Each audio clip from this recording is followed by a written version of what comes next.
So I'm very proud to be able to host this afternoon and to introduce our speakers, and pleased to have Vincent Miville here from the Quebec Federation. He and I work closely together on the Canadian Federation of Forest Owners. So it's unfortunate that Vince couldn't be here in person because I was looking forward to that, but happy that he's able to come and present to us. So Vincent is the general manager of the Fédération des producteurs forestiers de Québec, Quebec Federation of Woodlot Owners, since mid-2020. Before taking up this position, he worked as a forest product market analyst at Numera Analytics, a firm specializing in macroeconomic studies and sector analyses. Prior to that, he had started his forestry career as a forest economist at the Federation. He is a professional forester and holds a master's degree in forest sciences from Laval University. So thank you very much and welcome, Vince. Well, thank you very much. I'm truly happy to be with you today. Also, obviously, I wish I had the opportunity to meet you all in person, but sadly we are living in some, I guess, strange times. I'll be sharing my screen right away in order to show my presentation. I'm not sure. No, it's not working. I could see it. Oh, you could see it? Yeah. Okay, because it's not showing on my screen. So so you've got you can see the first slide, I guess. Yeah. Okay, perfect. Good. Well, so today I'll be talking about, Okay, I'll be talking about private forests in Quebec, woodlot owners from Quebec, and also their associations, which services they provide, as well as how we can work together to mobilize more wood or more goods and services provided by private forests in Quebec. So first of all, what is the Fédération des producteurs forestiers du Québec, or what is the federation? Well, Quebec's Federation of Woodlot Owners is a democratic organization defending the interest of all 134,000 forest owners, including 29,000 registered forest producers. Just as in New Brunswick, we have, I'd say exactly the same, we do exactly the same stuff as the New Brunswick's Federation. All in that, the Federation allows the pooling of the resources of 13 regional wood producers marketing boards. And in that, it's in order to carry out 4 main mandates.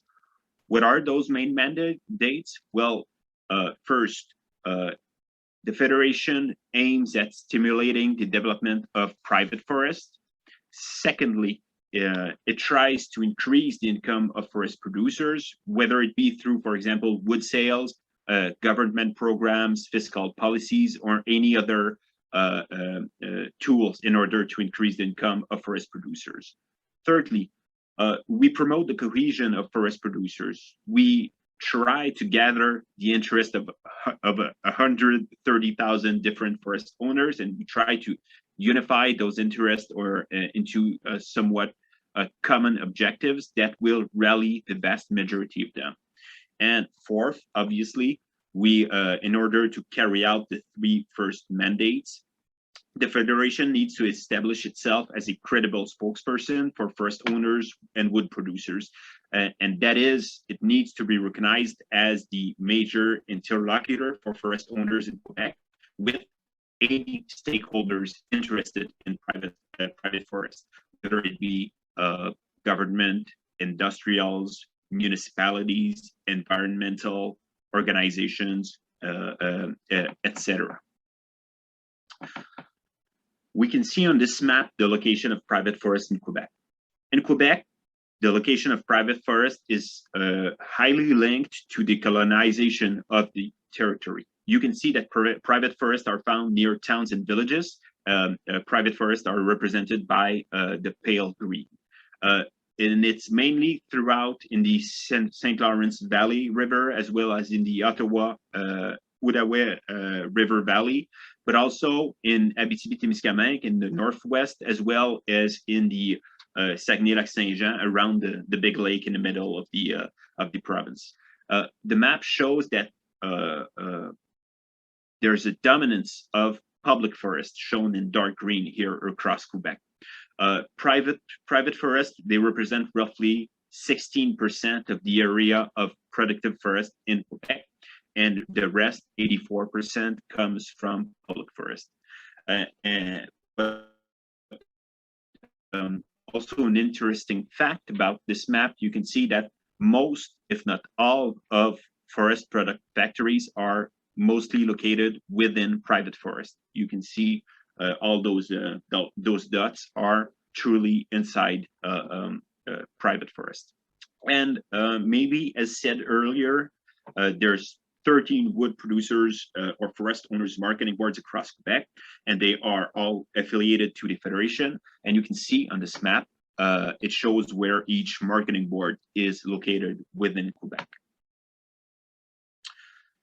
Private forests, as I said a bit earlier, they account for roughly 16% of all productive forest area found in Quebec. However, private forests are much more productive than public forests. Now, this productive characteristic is linked to the fact that private forests are usually located much more on the southern side of Quebec, on more fertile land, so it increases the productivity of those sites. And there's also the fact that there's been plenty of silvicultural work that has been carried out over the past 40 years throughout private forest, and it has made it possible to increase forest yields in this territory. Nowadays, roughly a third of Quebec's allowable annual cut is located on private land, which represents a relative weight twice as high as its forest productive area. According to our last, I guess, surveys or estimates, private forests have a timber forest capital equivalent to 720 million cubic meters of solid wood, and it is possible to harvest roughly 17 million cubic meters of wood per year without reducing this capital. Now, who owns these private forests? Well, there are roughly, those private forests in Quebec, they belong to 134,000 individuals, families, small businesses, and also large forestry corporations. Although there's a few holdings of more than 100,000 hectares, the average size of woodlot in Quebec is roughly 43 hectares. Now, each of these owners, they have different profiles, different motivations, and different behaviors. And amongst them, we know that there's 29,000 of forest producers, which are considered as registered producers, meaning that they can claim access to any governmental programs or subsidies that are given by the Quebec's government. And also, we know that each and every year we have roughly 20,000 woodlot owners who either harvest or sell roundwood to sawmills, pulp mills, or any wooden mills.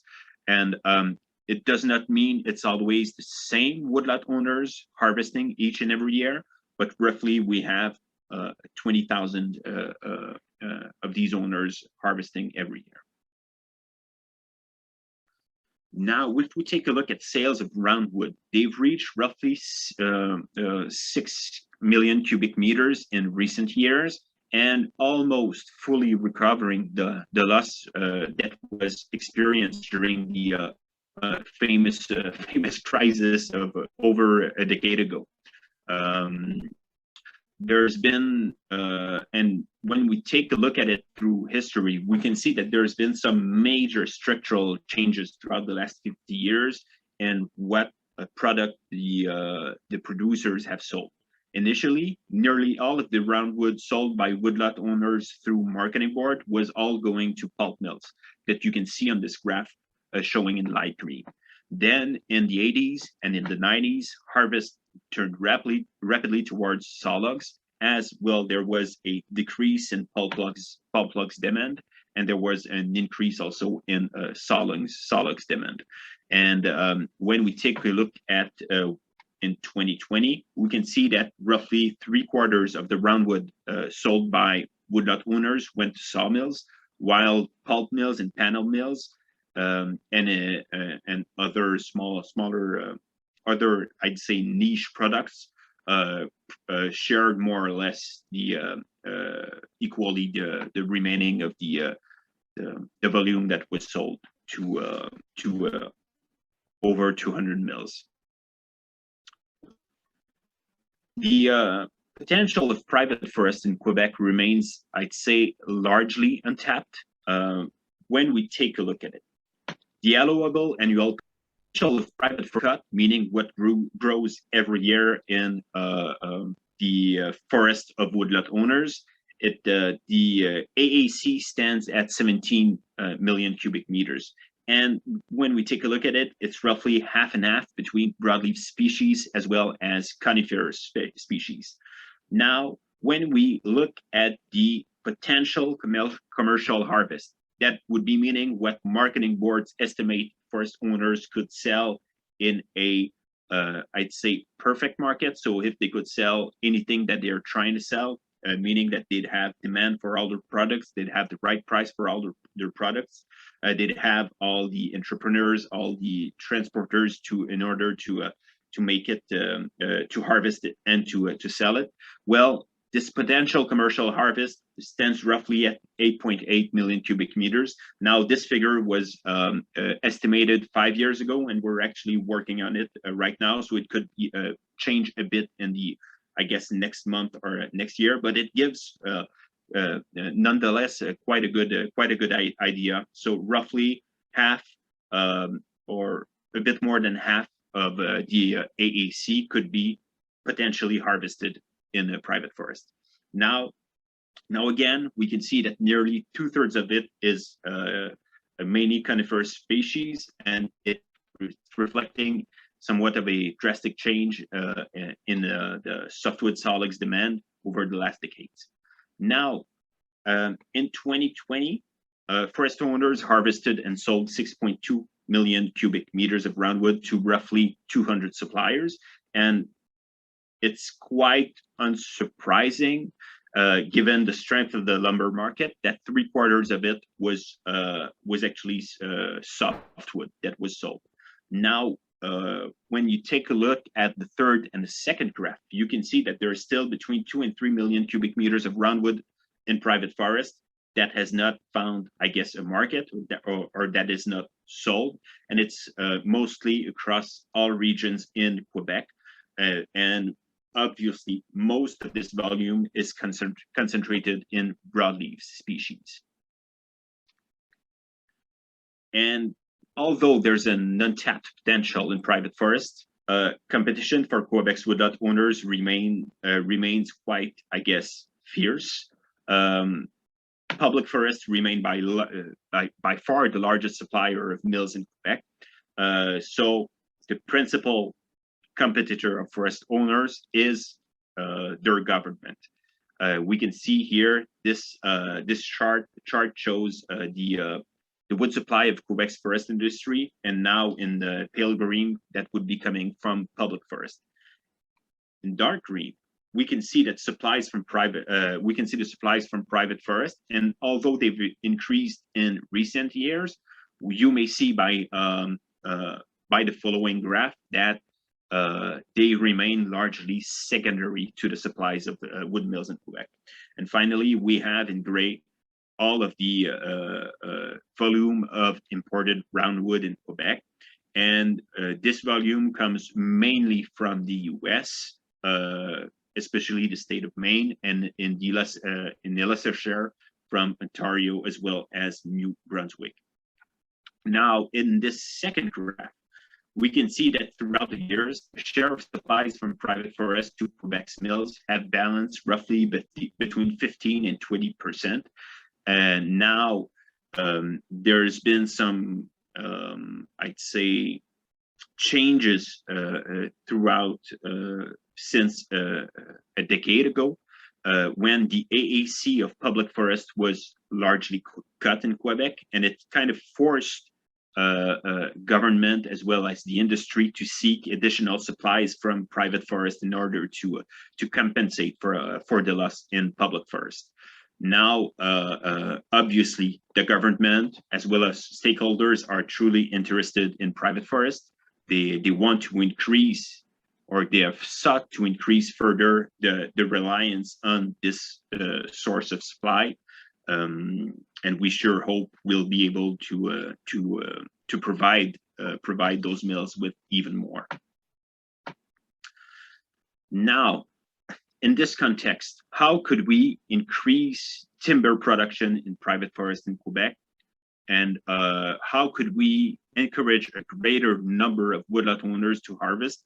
Well, in our experience at the Federation, there's mostly 4 ingredients that are essential in a specific sequential order to increase the mobilization of wood from private forest. First, and I guess foremost, harvesting, it needs to correspond to the owner's personal motivation. Unless the activity of harvesting meshes with the woodlot owner's motivation, harvesting will not take place. For example, you'd have someone who's harvesting, it needs to correspond, whose environmental values are extremely strong and doesn't wish to see any tree being cut, and or a tree hugger, for example. If a tree hugger would be the owner of a woodlot, anything you could do to try to make him harvest wood, it will never happen. The price of wood could be the best it's ever been. You're never going to be able to move that person. Now, what is I guess, the intention of woodlot owners to harvest? Is it, does harvesting correspond to their motivation? Well, here in Quebec, roughly every 10, 15 years, we conduct a survey amongst forest owners in Quebec. Now, the last survey that was done was in 2012, and it was a survey that was, I think, if I remember well, 1,743 respondents participated in the survey across all regions in Quebec. And we can see throughout all those surveys committed through time, we can see that there's a number of sociological changes amongst woodlot owners between the results of the first survey in 1973 and the last one conducted in 2012. And there's are likely chances that those sociological changes have been continuing, or those trends have been continuing since 2012. We'll likely be able to see it when we'll do the next survey in 2023 to 2025, roughly.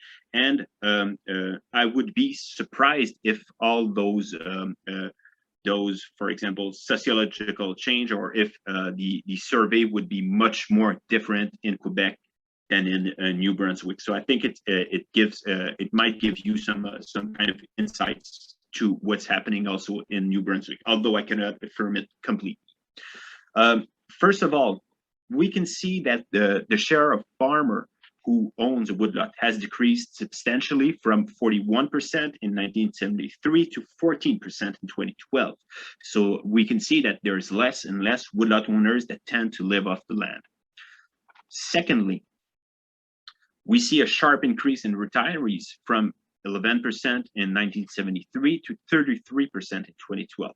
So all in all, we can say that woodlot owners are getting older. Thirdly, we see a sharp increase in education level amongst woodlot owners, as we also see throughout society. Now,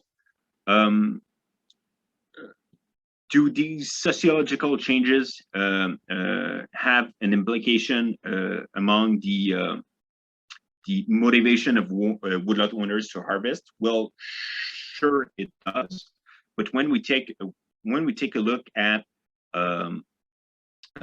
what are the motivations of woodlot owners, we can see that even though they are changing through time, woodlot owners are evaluating through time, we can nonetheless see that their motivations still correspond to, for example, harvesting. When we take a look at on this graph, these are the motivations through the same survey that woodlot owners, their motivations to own a woodlot. We can see that they are multiple, and most likely they must. I would doubt that these motivations really differ in New Brunswick. Also, you can see right there that the pleasure to manage a forest, 84% of woodlot owners find pleasure in managing forest. We can also see that roughly half of them intend to produce pulpwood and saw logs. A third of them intend to generate an additional income. So it seems that forest management and harvesting is a motivation of a majority of forest owners in order to detain a woodlot. Now, the multiple motivations of forest owners, they do not necessarily conflict with forest management activities. 81% of woodlot owners harvest firewood. And we have 43% who harvest either pulpwood or saw logs. That question within the survey was have you, for example, harvested firewood in the last 5 years? Same thing for pulpwood and saw logs. So we know that roughly 43% of woodlot owners have harvested pulpwood and saw logs throughout the last 5 years. So between 2007 and 2012. All in all, so we have nearly 86% of respondents said that they had harvested wood from their woodlots in the last 5 years. And during the same period, 37% said that they had carried out forest management work or had it done for them by, for example, a co-op or a consultant. So they had seeked some kind of silvicultural services. Now, if we want woodlot owners to harvest timber, the second, I guess, important issue is that timber harvesting needs to be a financial opportunity for the woodlot owners. So harvesting must be lucrative. So then the owner must think that he or she, for example, is getting a good deal out of harvesting. Now, does harvesting present itself as a financial opportunity for woodlot owners? Well, when we take a look at this graph expresses the price of roundwood from Quebec's private forest since 1990. All prices, it's for all products, either softwood or broadleaves, to pulp mills, sawmills, panel mills, everything. So all products at Mills Gate. And we can see, and it's all adjusted to inflation. So we can see that after dropping throughout the last crisis, the price of roundwood has not, I guess, recouped the loss that was incurred back then. So we can say that since the crisis, the price of roundwood has mostly increased roughly at the same level as inflation throughout time. So the price has maintained itself once inflation is accounted for. So, well, harvesting has continued in Quebec, so it seems somewhat of a worthwhile financially. Although it seems worthwhile financially, we can see that there's been the gap between the price of softwood sawlogs and lumber has widened substantially in recent years. Now, obviously, that is a source of, I guess, frustration for woodlot owners. And it's also worrying given the fact that woodlot owners have not recouped the losses in wood prices incurred during the crisis a decade ago. The sawmill or the forest industry has had a beautiful year 2021 with record prices. It has not fully transferred to woodlot owners. Now it's worrying because we are in a cyclical, I guess, sector or business, and what's going to happen once price fall off, just like it happened in the, for example, 2025 to 2010. It's going to be a major issue. Now, the third ingredient in order to mobilize wood in private forest, it would be the fact that regulations must permit harvesting, while tax treatment of the income from the sales of wood must be somewhat reasonable. So we need a regulatory and tax system that encourages harvesting at the end. If harvesting does not conflict with the woodlot owner's values and it presents itself as somewhat of a financial opportunity, the owner will consider other incentives or, for example, disincentives to timber production or timber harvesting. Now, we know that the Quebec government has implemented various legislative and taxation measures that directly encourage wood production on private land. From all those examples shown here in the left column of the table, we can see that it includes a cost share program for forest management activities. It includes a tax credit for silvicultural work. The application of the act respecting the preservation of agricultural land, which limits lot severances or in building construction across forest land considered as, here in Quebec, we call it green forest land. We also have the tax rollover provisions for woodlots, which will reduce capital gains when transferring the lands to one's children. These are just kind of examples of regulatory and tax systems that will encourage the mobilization of wood in private forest. However, there are also other measures that literally undermine these efforts. We have, first of all, skyrocketing property taxes that have become a significant cost of item for forest producers. We have municipal bylaws that aim at protecting the forest cover.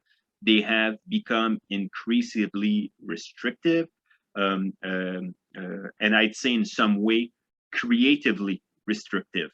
And it's becoming a major issue for woodlot owners to navigate within those municipal bylaws in order to keep on working their land, working their forest, and harvesting wood.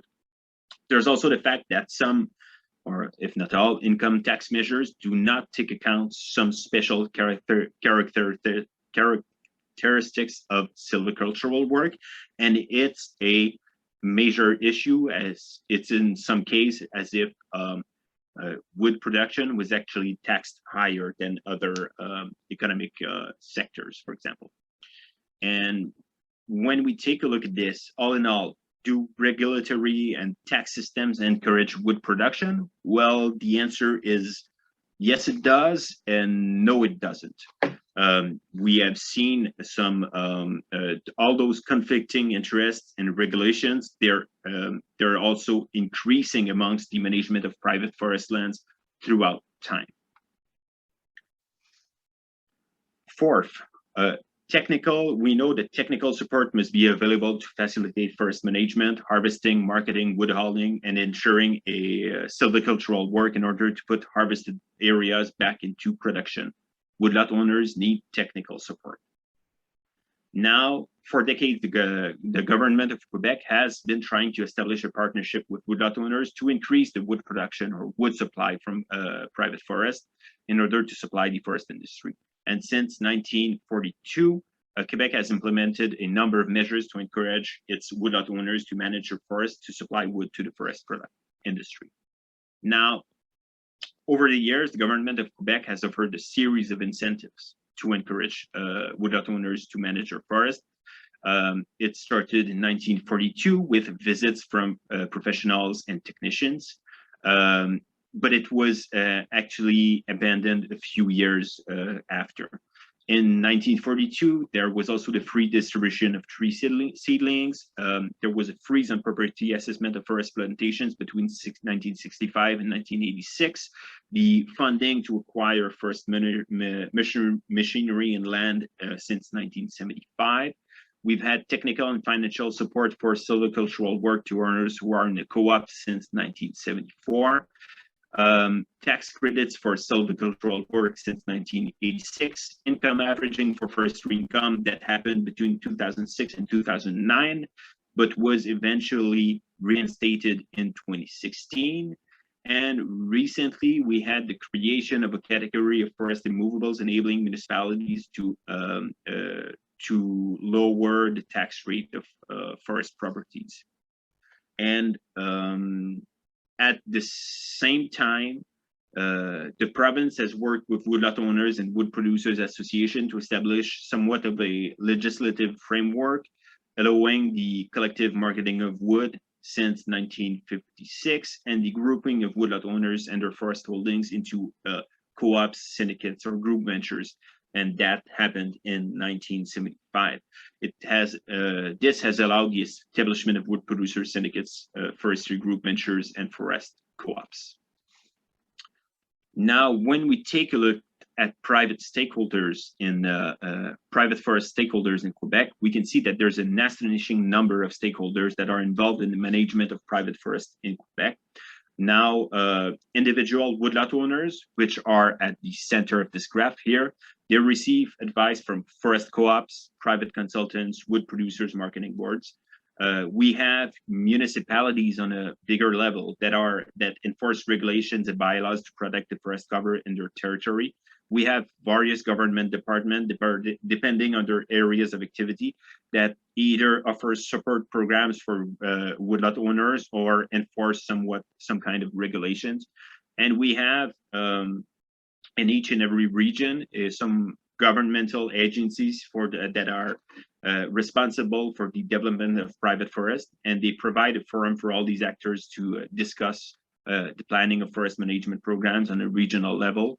And when we look at it, all in all, we have roughly 150 organizations that work actively, either closely or at I'd say, longer range with woodlot owners.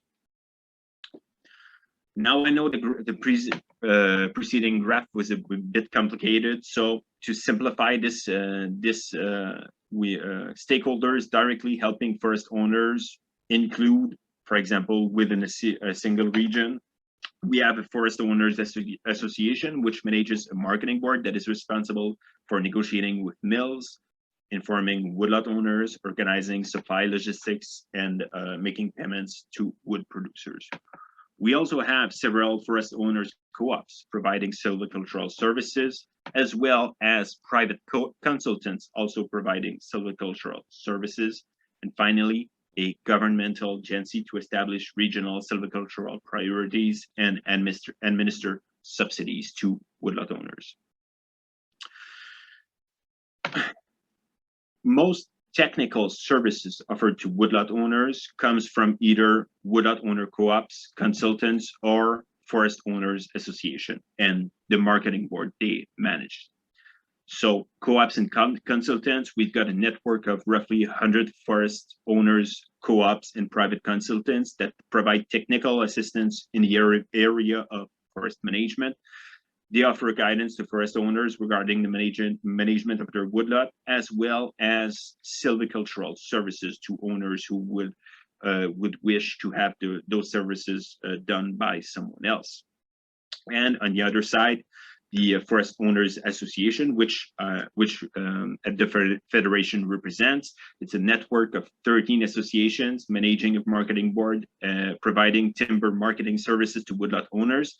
Now, the marketing board is responsible for negotiating with mills, informing woodlot owners, organizing supply logistics, and making payments to wood producers. However, not all products in Quebec are covered identically in all regions. For example, we have, out of 13 regions, we have 6, or roughly half of them, which cover all products. That would be pulpwood and sawlogs. In other, and we mean fully covered, that means that the association negotiates a price, pays the producers, they negotiate the volume with the industry, they do the transport and everything. And we've got in all the other associations where the associations does all this thing only for pulpwood, and for sawlogs it's a bit I guess not as stringent. Now, these 4 ingredients that I've talked to you a lot, and that I tried to work my presentation around, they're all shown in a sequential order, and they I think they could help stakeholders of private forest land in Quebec, also in New Brunswick, to achieve higher goals for help mobilizing wood. Nonetheless, the same logical thinking could be adapted to any goods and services provided by woodlot owners through their private forest. For example, the same could would apply in order to generate, for example, carbon offsets from private forest, protect endangered species, or even provide environmental goods and services to local communities and society. Now, what is important is that stakeholders must realize that many things must be worked on in parallel and in this order in order to enable the increase of the output of goods and services from private forests. This would be the end of my presentation, and I'd be truly happy if I had any questions to answer. Well, Vince, I got to tell you, I was very impressed. That was quite informative. I'm almost flabbergasted that you have so much AAC that you don't harvest.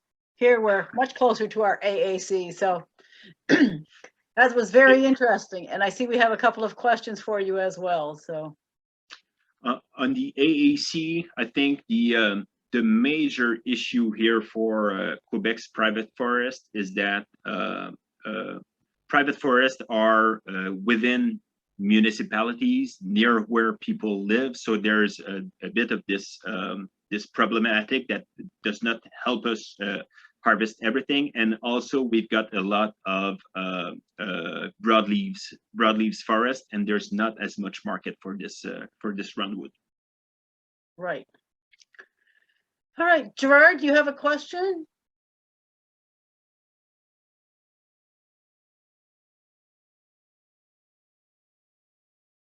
Maybe not.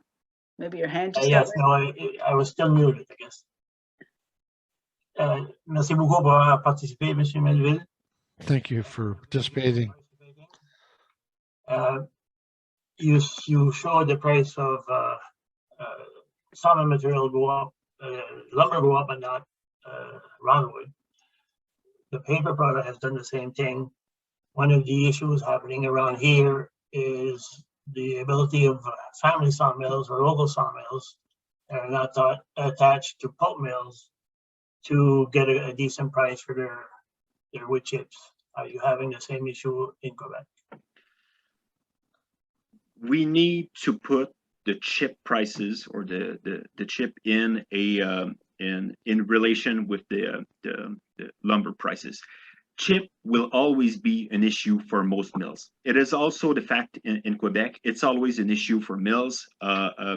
Now, we need to put this in perspective. It's really important to understand that with the current current prices of the lumber, those wood chips, they represent a minor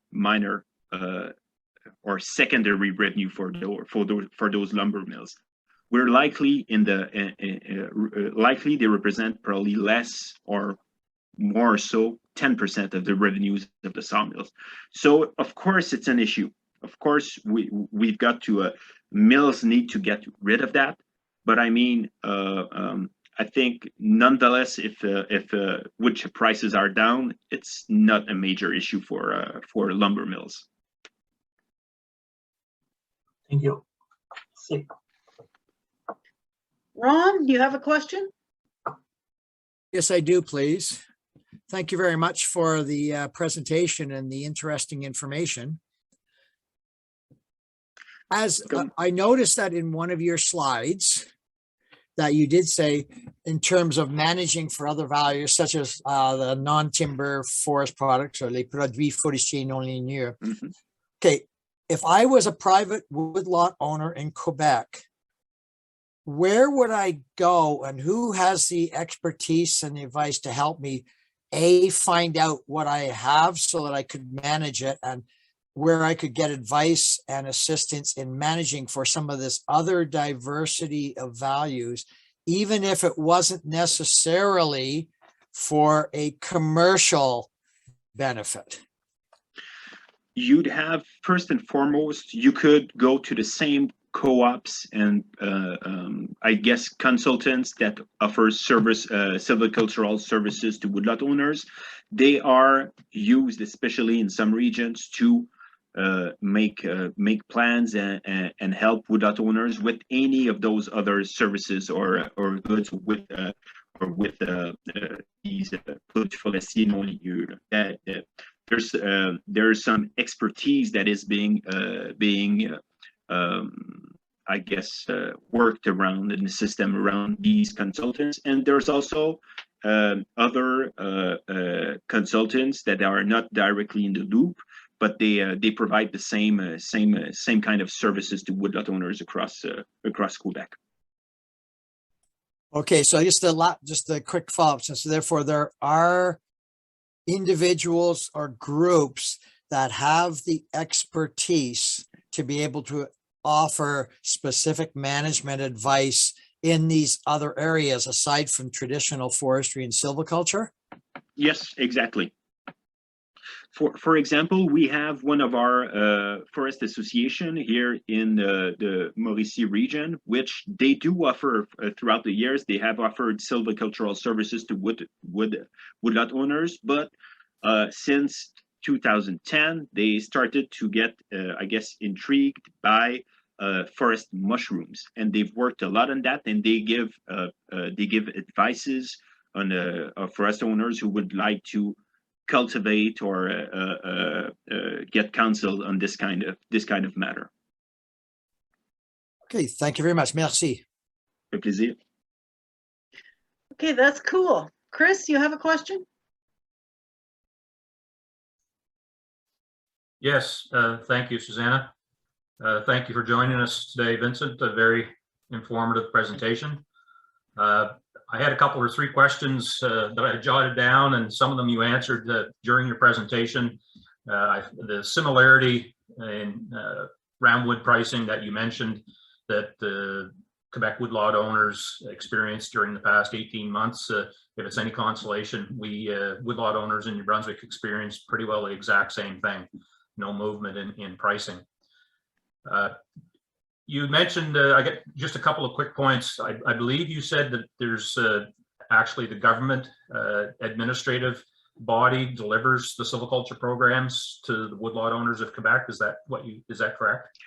Yeah, exactly. They administer subsidies. So they'd be giving some kind of budgets to, for example, forest owners co-ops and consultants in order for them to carry out silvicultural services directly on forest owners' land. Okay, thank you. Next question. If you've been following the politics here in New Brunswick, it's no secret that the 7 marketing boards have been challenged over the past number of years trying to establish contracts with mills.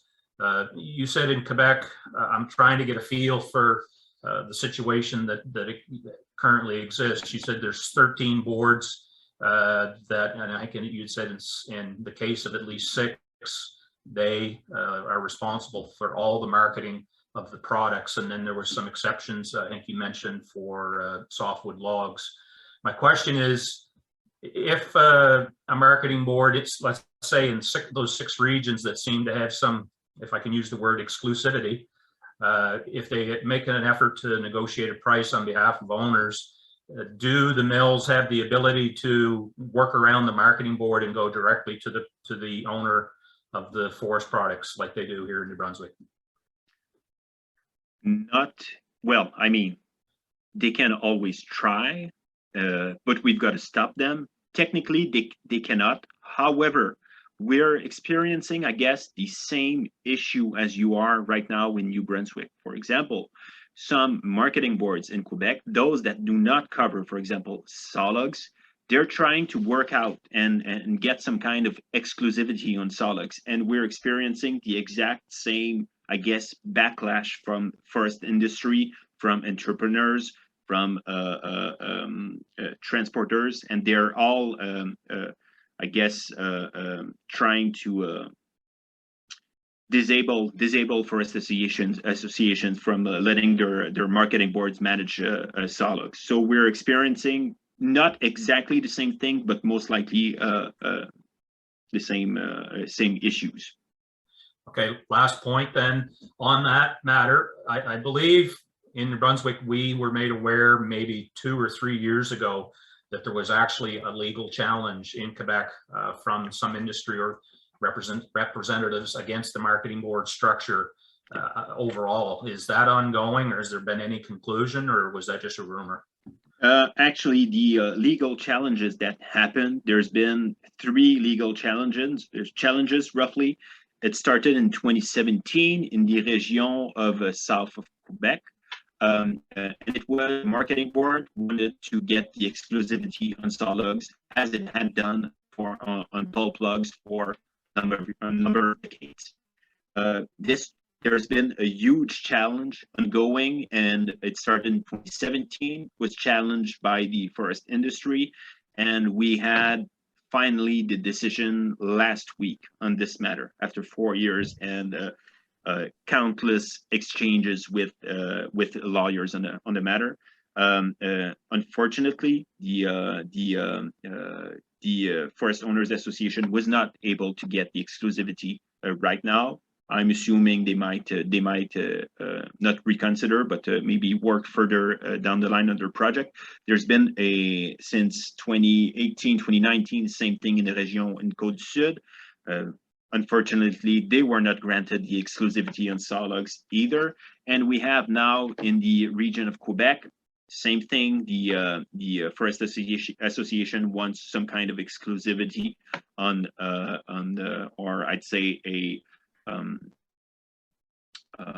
they want to change their regulations in order to be able to negotiate the price of sawlogs in Quebec. So we've got enormous legal challenges ongoing since it's been dating back to a few years.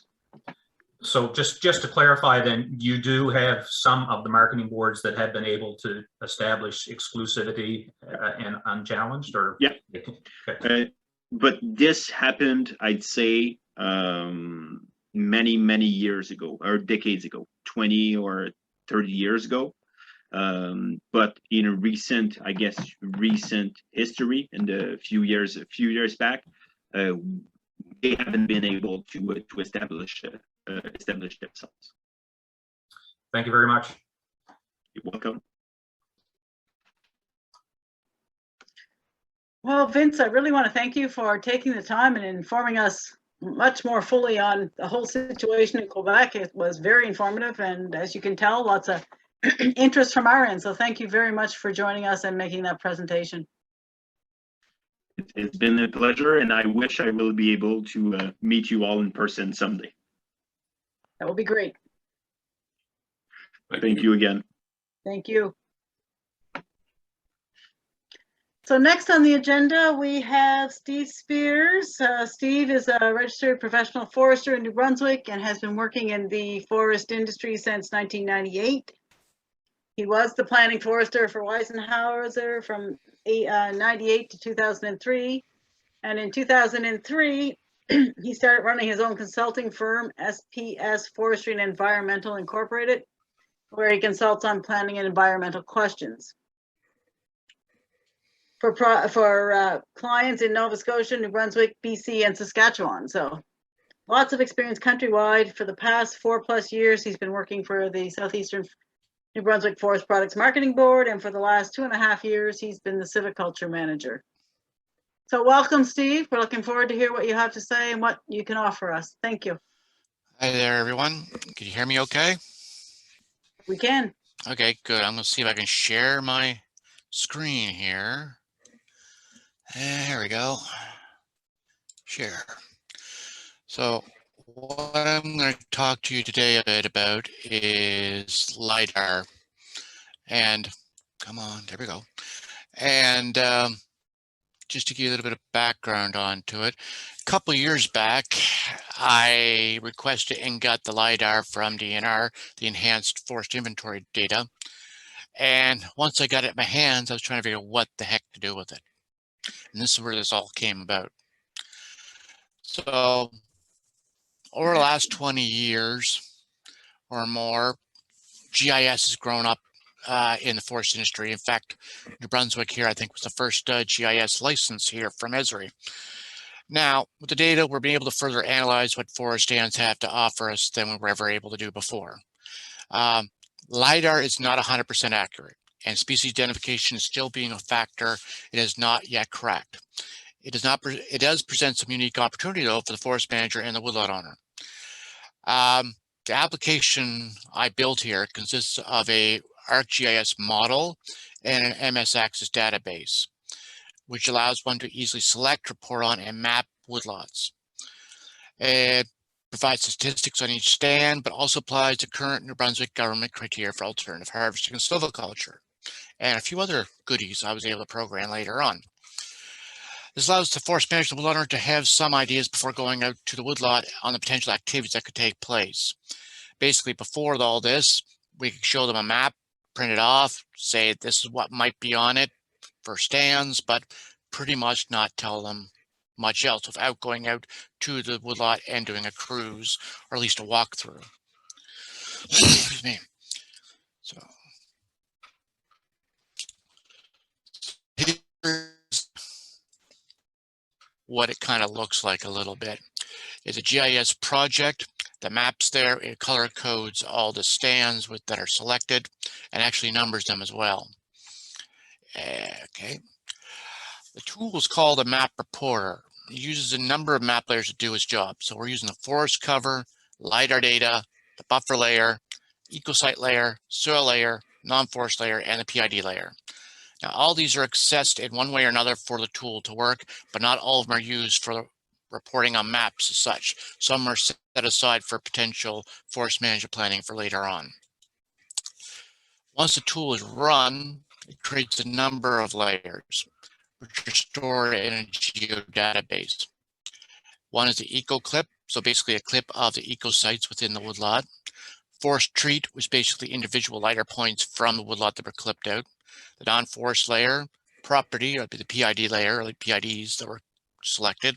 The soil clip, so a clip of the soil layers within the woodlot, and a shapefile created called a Woodlot shapefile, which is a combination of the woodlot, the buffers, and the LiDAR combined. So how does this all work? It actually works pretty simple. I made this to be used basically if you could type into a computer. So all you do need is the PIDs or PID of the woodlot. You put it in, you run it, and a map is created, like the one here on the side you can see. Second, reports are made out of the database, and it's live linked to this Microsoft Access database, where I built reports and queries in such a way to bring up the information that was being created by our GIS model.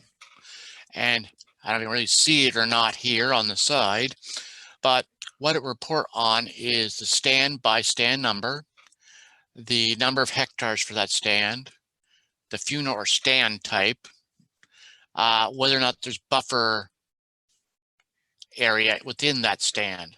It will select out different stands for buffer harvesting, not harvesting, but for area. So if stand 15 was to have stream buffer, wetland buffer, and forested woodland within all that stand, there would actually be 4 records there. One for each of the buffer, one for the forested wetland, and one separate if there was any just natural stand. Developmental stage there for out of the forest cover. That's kind of an iffy, but I put it in there. Whether any previous treatments have been done on the land base that's in the forest cover at the time. Then here what happens from in the report from the LiDAR itself. So from the LiDAR, you have the average height calculated, the average emergible basal area, average emergible diameter, and the stand volume, which is calculated using the net emergible volume times the area. So pretty kind of, anyway, straightforward so far. Now, there's also a report, I don't think I have it in here, but it's for products. I was able to also create a report for volume by products within there. The LiDAR has basal area by diameter class. And I'm using that. I was able to group up and figure out how much volume in each of these diameter classes was there. And I grouped those up in such a way as 10 to 14 centimeters, 16 to 24 centimeters, and 26 plus centimeters. So basically pulp to log. It's still a general guesstimate, but it gives some idea of what might be out there for products on the woodlot. Now, another one here, as you can see on the side, I was able to take the data and take the criteria from the province that is used for the government program. And I put in there and said, okay, if it makes this, this, and this, and this, and these stand types, it could be possibly this activity. So as this report says here, there was no PCT, but a number of those stands are eligible for operating plan, or type of shelter wood or selection harvest or strip cut. And this way, it doesn't say 100% these stands are available for this, but it tells us the indication is that these stands could have this in there, and actually then we can concentrate on just those for the pre-assessments. Yeah, here's the product report I had built there. As you can see here a little bit, it still provides a lot of the information from the LiDAR. So average basal area, average height, average diameter, and then the guesstimations of the volume by product. Now, these numbers will not exactly add up to the same on the stand volume. There's a little off of the basal area by diameter. So as I say, this gives you your best guess at what's out there. And as a long talk with a professor at UNB, not looking at the numbers as being the numbers of that are out there, look at them as percents. Best example I can give you is that, let's say pulp was 100 cubic meters, studwood was 50, log was 50. Well, pulp makes up 50% of the volume out there. So 50% of your volume with your stand may be around pulpwood. Now, here was one I was able to put in not that long ago. Using some of the criteria from the government and a few little tricks, I was able to produce a habitat report. In this regard, I can make a guesstimation on if a stand may or may not qualify for certain habitat qualities. These being moderate or severe habitat for deer areas, and old forest habitats such as old spruce fir, old hardwood, old tolerant hardwood, and old pine. Because these use crown closure as part of their criteria, That's not in the LiDAR, but there was a trick in the deer yard criteria that allowed me to use the height and diameter to determine whether or not they would qualify. Now, all the files mentioned here earlier, ecocide, soils, and that, are created for creating forest management plans, or they can be used further for harvest selection plans if you wished. The forest treats file, which has all individual LiDAR points, can allow us to look further at a woodlot and can design harvest plans. It can gives us like a strategic look at the woodlot. A stand may say it's operability for operating plan, but when you bring up the individual points and start shading on basal area, volume, height, diameter, different things, you can actually see maybe parts of that stand don't qualify. Basically, the average came out, yes, but maybe 1/3 of the stand is not in the proper criteria for that. So then you could actually draw out an operational block around that area and further strategically plan out what that be going on in that woodlot. Sorry, my throat's going on me here today. Another thing here on the side you can see is hill shading. This is something from the LiDAR it's produced that basically strips everything away from the land base. You take everything, trees, soil, whatever, and it shows you what could be underneath. And it's great. It can show you old foundations, old roads, unmarked streams, excuse me. And I find it's quite good for looking at especially elevations on the woodlot, putting in roads. There's a number of uses you could be using for it. Now, excuse me. Question is, I just went all this techie stuff, and the question is, what in the heck does it do for a woodlot owner? Well, a few years back, the best thing we could do for a woodlot owner was essentially make a stand map and an aerial photo of their woodlot, give it to them, say we could go do a cruise, give them some information on what we find out there. But a lot of wood owners might just take that and say, well, I don't want to spend the money on a cruise. I'll just go with what I think's out there. With what we have here today, with the LiDAR, I can give them better information, and they can start sort of making decisions almost right away as soon as I give it to them. They can look at it, discuss it with us. We can target certain areas of the woodlot to do pre-assessments on, or perhaps doing a whole management plan on, to get a better idea of what's out there. Basically, some of the questions they can look at and kind of answer from this data is, do I cut or do I leave it for a few years? How do I cut it, partial or clearing it?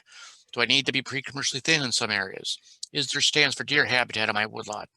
There's some of the questions that can be answered from this data, or at least actually be able to be asked from this data.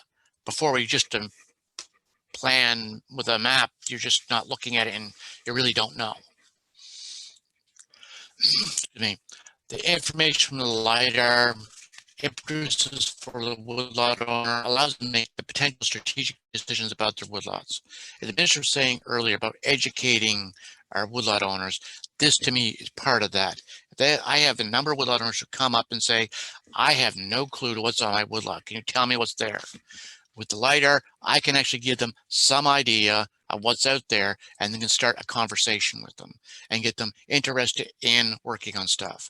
Even when, like the tree huggers, they don't want to cut, but once you start talking to them and telling them about, you do partial harvest this, get some money out of it, keep the stand in condition that'll be good for a number of years down the road. You don't have to clear cut. Or you have an area that's cleared, you want to plant it. This is what you can do with it. Or for thinning, it's all conversations come up just sparked from this data. Now, I like to stress the volumes in here are what I call ballpark, meaning they may be close but not 100% accurate. Still, it's much better than we've had before. I'm saying from kind of here from people out there, plus or minus 15% on either side of the stand volume, but that depends on how much hardwood and how much blowdown might be in the stand. That can throw it off a little bit. An example of all this would be a woodlot owner wants to know what is on his woodlot and if they should cut. The LiDAR mapper can give them an idea of what is out there, perhaps what sort of harvest they should do, and basically even if there's wetland in the area, maybe at what time of year. The woodlot owner can then weigh the pros and cons of doing certain harvest activities and potential revenues and how it would line up with their vision of the future of their woodlot. Another example, say woodlot owner A likes to hunt deer and wants to know if any stands have potential deer habitat, or how could they be managed to produce it in the future. The LiDAR mapper can give you an idea on habitat availability. If it's not present, then the board can give advice on how to produce in the future. That, of course, will still take a bit of a cruise, but at least we know which stands to target. They're interested in, and the reports show which stands have logs in them now and which may have some in the future. Potential harvesting and silviculture maps can be produced from these. Predictions from the LiDAR mapper makes. It gives a woodlot owner a quick management plan of sorts. This is a snapshot of what is there and now, but it gives the base for future management decisions. From these maps, the woodlot owner can decide whether they might want to do some of these activities. And a rapid plan is basically another part of the mapper, not using the LiDAR, but allows us to put in the stand, what the woodlot owner wants to do. It gives them up to 5 decisions, 5 timelines, and 5 potentials for removal of volume, if any. And that can be put in there, live link to the woodlot shapefile, and then maps can be made from that, and you could have that right then and there. We also use it for doing management plans because it's easier for mapping that way. When the LiDAR mapper application does is provide the information to the woodlot owner to make strategic decisions on the woodlot, give them much more flexibility in their decision making. Now, excuse me. So what the numbers, basically those numbers from the LiDAR mean? Basically, height is fairly accurate. Measurable diameter is good. Measurable bezier I find is a little low, but in some stands better than others. Stand product volumes, again, they're ballpark figures. The other thing is here, the LiDAR information we have is already about 3 years old, and it's going to get older. Eventually, someone out there is going to either A, have to fly the province again and provide new up-to-date LiDAR data, or, as I've heard in some instances, thinking of growing it forward. There's pros and cons to both. Personally, I'd rather them fly it again, but that also takes a lot of money. So we'll have to see what happens down the road. So I have some work. Let's get assessed. All right. So if the woodlot owner wishes, the boards will assess stands which may have the potential for work within the government program. These type of assessments under this program are pre-commercial thinning, site prep, plantations, herbicide, plantation performance monitoring of 3 to 8 years, alternative harvests, and forest management plans. Now, we have to complete these processes for any work being done that qualifies for the government program, except traditionally done using cruise books and pen and pencil. And if anyone has worked in the woods doing this sort of thing, you know mistakes can happen, weather, rain on your book, anything to smudge out what's been there, and sometimes you're looking at it and you can't tell what exactly you're looking at. Well, this also takes precious time and money when you get back into the office and you're sitting there trying to decipher what you've written down and entering it into the computer, into Excel sheets or however.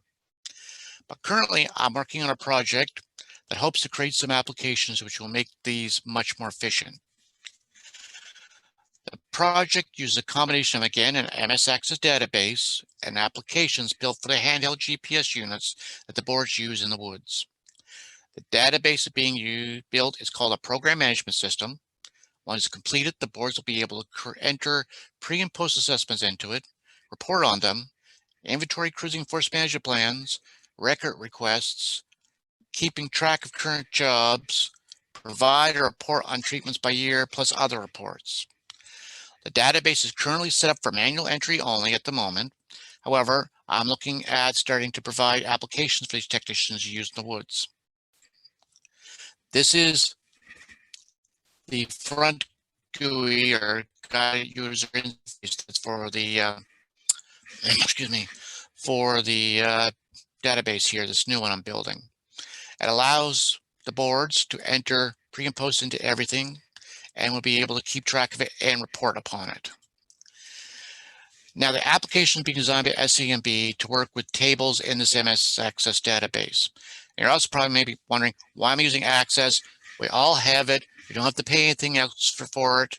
It's there. It works. The application will run on Android and MS Windows devices. This will likely be CP3 GPS and Trimble GPS, and probably also some people's Android phones.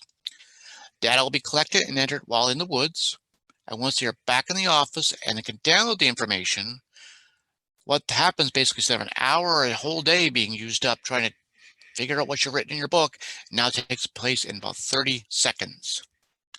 The tech can then choose the treatment number they have given for the assessment, and a report can be generated instantly.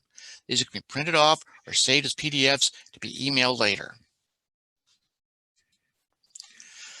One of the interesting things we'll be able to do is produce the forest management plans quicker this way too. With reports already being set up, they can be quickly printed off and inserted right in the forest management plan document. No time consuming making new reports or graphs, just a little time in filling in the forest management plan template, insert the printouts, then make the maps to add in. I figure we can cut the plan down from maybe a whole day in the office to about an hour, hour and a half. Also, we hope to have each plan summarized and placed within a table in the database, and that way we can track it for later on. As I was actually just talking to a lady this morning, this way we can know what plans are not only there, but when they're going to come up, what work is to come up within them, and we could be calling up the woodlot owner and saying, hey, it's now 3 years later. Your plan says you're going to get some work done. Are you looking still getting it done? If so, how can we help? Here's actually one of the reports from the management plan part of the database. It is a stand report. So each and every stand that's cruised within the management plan would look like this. It gives the header data with all the information on the woodlot owner himself. It gives the stand type and the FUNA there. It's a natural stand. Recommendations, in this case there is overstory removal. It gives a volume by product by species. It gives, again, volume by groups of products by product. It gives you the total volumes down below, and then gives you a summary of the information that we would use for determining on program eligibility. So DBH, height, live crown ratio, age, height diameter ratio, and basal area. Okay. Then again, a report for recommendations and a recommendation made for each stand are right there. Not only the type of recommendation, the volume type, the percent removal for it, and the timing for it down the road. A report given on the species groups and their products and their volumes for each. Again, why do we give this to the woodlot owner? Many allows the board to produce management plans easier and faster, getting information into the hands of woodlot owners sooner than later, which means they can make decisions sooner than later. It gives recommendations and timelines with certain activities can be done on the woodlot, both in table form and map form. It gives the woodlot owner a plan which will tailor vision to his future of his woodlot or how to achieve that vision. It also provides this information by stand, similar to that provided by the LiDAR mapper, allowing the woodlot owner to compare between the two sets of data. For pre-post assessment, it allows us to get the results of these assessments back to the woodlot owner contractor faster, provide a standardized way of reporting on them. We'll be able to track what activities have been done when the next activity is due to start. In the long run, it should allow us more efficiently to collect, manage, report, and track pre-post assessment data and forest management plans for the woodlot owner, for the contractors, and provide it in a standardized and easily understandable format. So, where can I get all this information? Well, tools were created here at SCMB, and now all the boards for LiDAR mapper have been given out to them. So you can go and get these reports from any board here in the province. The program database application and development is hopefully be out by the boards by spring of 2022. Yeah, not last year, next year. Some conclusions. LiDAR can be an effective tool when it comes to private woodlot management. There are still some questions around accuracy, but overall the data is promising. It allows us to target stands which maybe potentially fall within the provincial government's silviculture program. Stands of blowdown or hardwood may throw off the numbers. We have found that. Now, here's a big one I want to stress. Forest covers need to be more accurate. Forest covers here in the province, especially on private, are not great. There's many times you go out there and something is supposed to be a intolerant hardwood stand and it's got 50% red maple into it, or it's supposed to be a spruce fir and you get out there and it's fir and with some popple into it. Also, we find also at times that silviculture activities are not updated into it as well as I would like. Not so much the newer stuff, but older ones. Excuse me. Program management database application will allow us to be more efficient in the future. There's going to be training required by the boards and staff to be able to take full advantage of the applications. I was writing up the manual for it this morning. Software for the application is not friendly to change, so criteria should not change much. So updates will need to be done. I've already mentioned this to DNR that the least amount of change in the criteria, the better. The big takeaway is that by using the LiDAR mapper and program management database applications will allow the boards and the woodlot owners to think more strategically when it comes down to managing private woodlots in New Brunswick. We'll be able to educate them better about their woodlots and what's on there.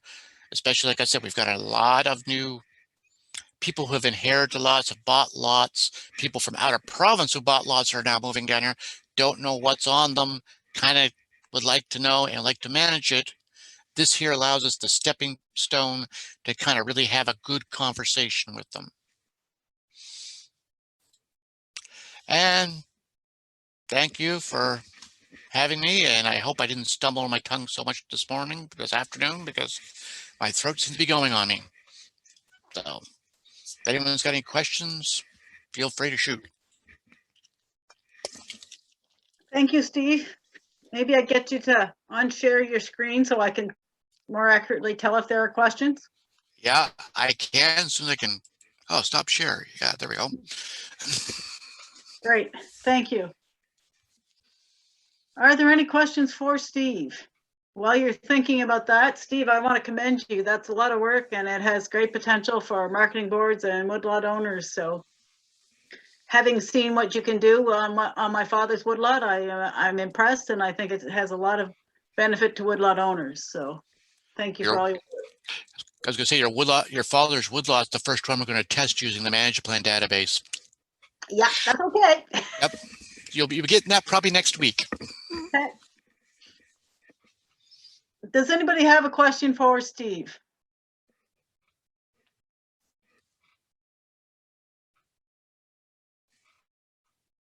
I am not seeing any questions, Steve, but I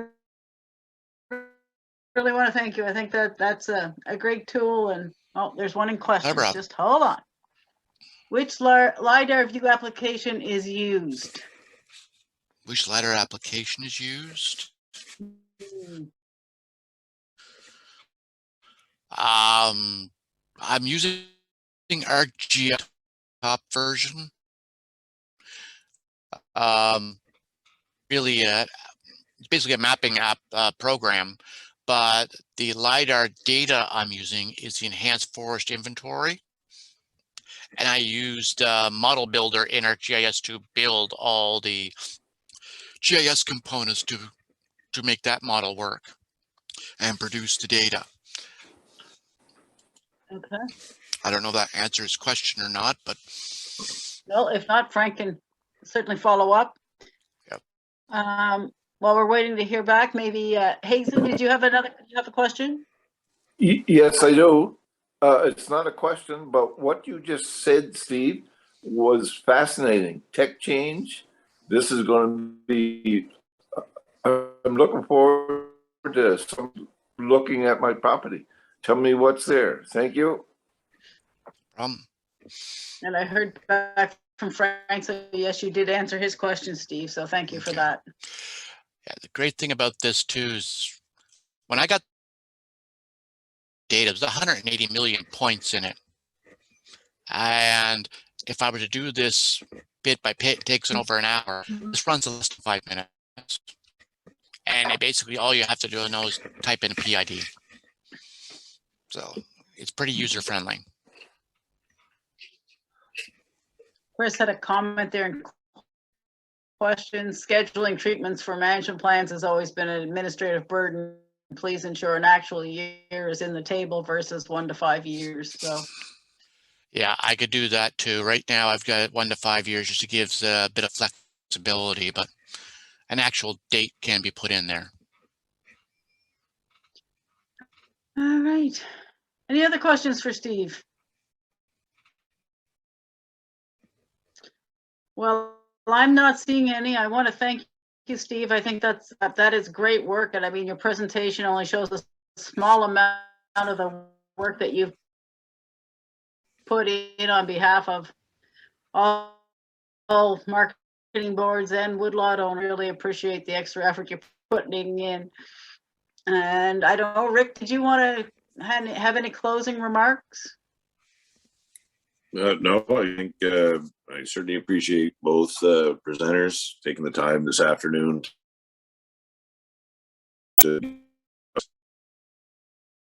I know, like I said, this venue is not, what everybody's used to, but I'm glad everybody was able to adapt, and I'm certainly happy that people were able to attend, and I think it's been a very rewarding afternoon, and for those that are still with us, that I appreciate you taking the time to come to our meeting and interact with each other. And I guess hopefully going forward, we'll like I said, we'll probably have maybe something of a hybrid of this where we can get together as face to face, but also stream and our meeting, and allow those that may not want to travel long this kind of on short notice too as well. And I think overall it went very well. So thank you all very much.